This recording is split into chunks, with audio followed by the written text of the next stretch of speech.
Yes, Mr. Borgnine, first of all, thank you for all you do for our troops. Thank you, sir. Thank you very much.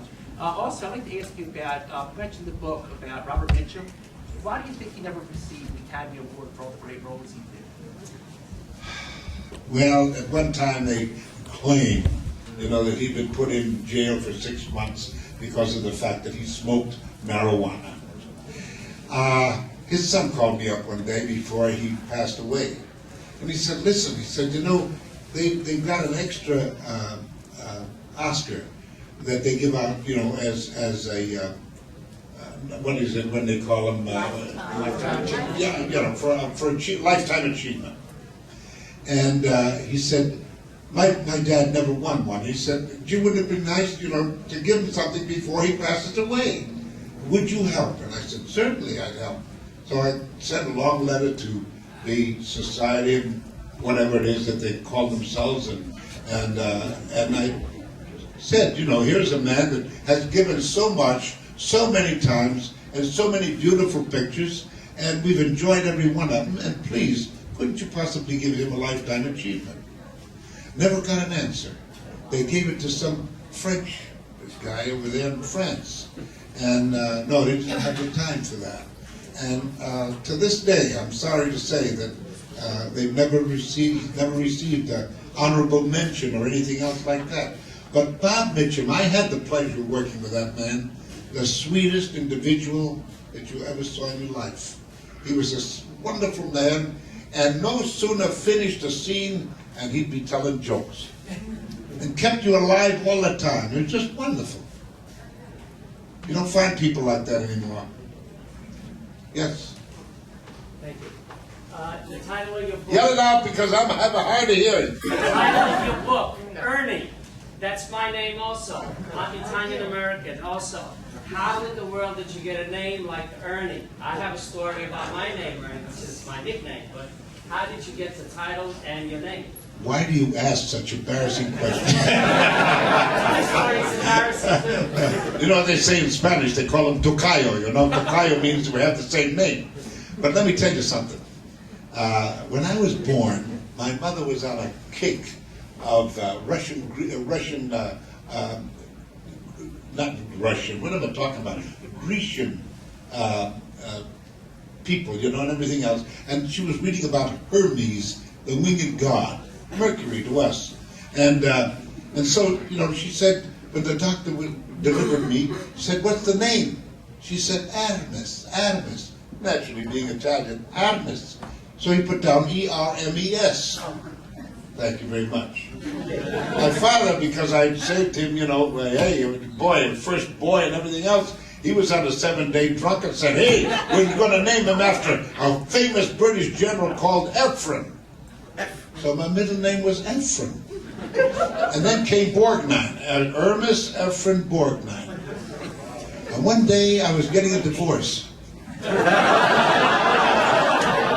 And I said to my lawyer, do we have the time for me to go over and change my name? And he said, of course. What do you want to change it to? I said, Ernie, Ernest. He said, good enough. We went over and said, yes, I do, Ernest. And no middle initial, thank you. So it's Ernest Borgnine, no Ermes Ephraim. Goodbye, Hannah. We're just going to do one more question so that Ernie can start signing books. So there's the gentleman in the back with the red baseball cap over there. Yo. The story on Leonard Lopez, you told the story about Mitchum. Could you tell that story again, please? What Mitchum was that?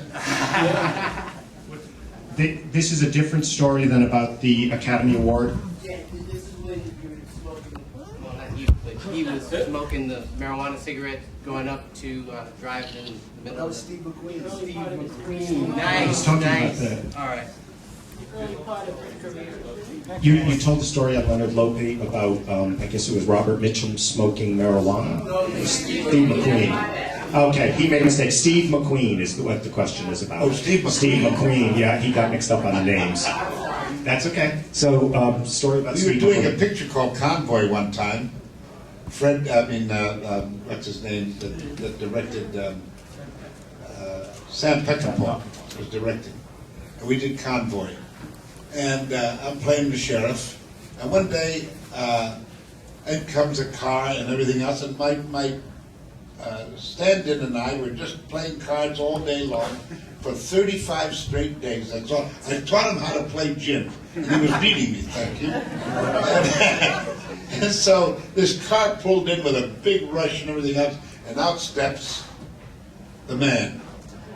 What was his name? Steve McQueen. I want to tell you, I looked at this man up and down, and he said, "Where's my wife, Allie McGraw?" I said, "Well, she's out there shooting somewhere. You don't know, you know. And what are you guys doing here?" I said, "We're just waiting." And he said, "Who's taking you back to the place where you live in?" I said, "You are?" So he said, "Come on, we'll go." And he's drinking beer and smoking marijuana. And he's got a thing about 3 hats in the back, 3 cowboy hats that he had bought. And he's throwing the beer cans back there and smoking pot at the same time and going about 100 miles an hour. Shoom! Right down there. I swear to goodness. And he walks in, the sweetest, nicest man you'd ever want to meet. And who cares whether he was smoking? You know? It was just, man, it was the guy. And him, that was it. You can't hold it against these people, really, you know?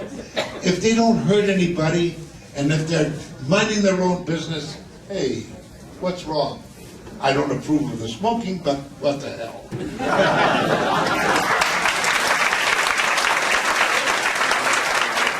One more.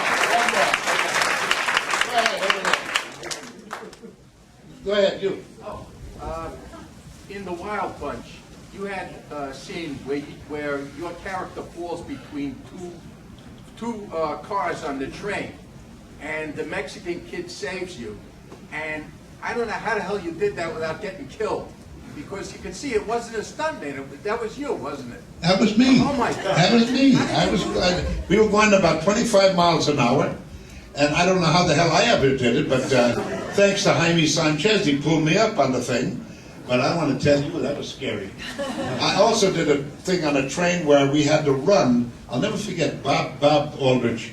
We did... Was this Emperor of the North Pole? Emperor of the North Emperor Pole? of the North. And I want to tell you, I went over there after Poseidon Adventure, and I said, "Hi, Bob, how are you?" And he's standing there looking at this train. And he said, "You ever work on a train before, Ernie?" I said, "No." He said, "Well, there's the engine." "Yes, sir." "And there's the caboose." "Yes, sir." I said, "We'll be working from the engine to the caboose and the caboose to the engine." "Yes, sir." And he said, "Go out and get dressed." "Yes, sir." And I started off, and he said, "Oh, incidentally, you've been on this train for over 30 years. When you're running on top of that train, you never look down." I said, "Like hell I'm not." I became Jack Elam. One eye out this way and the other.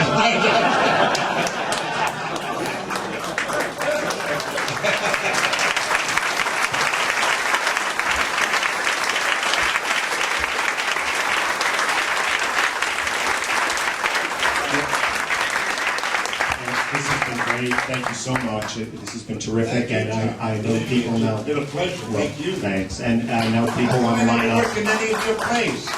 Come back to Broadway. We'd love to have you.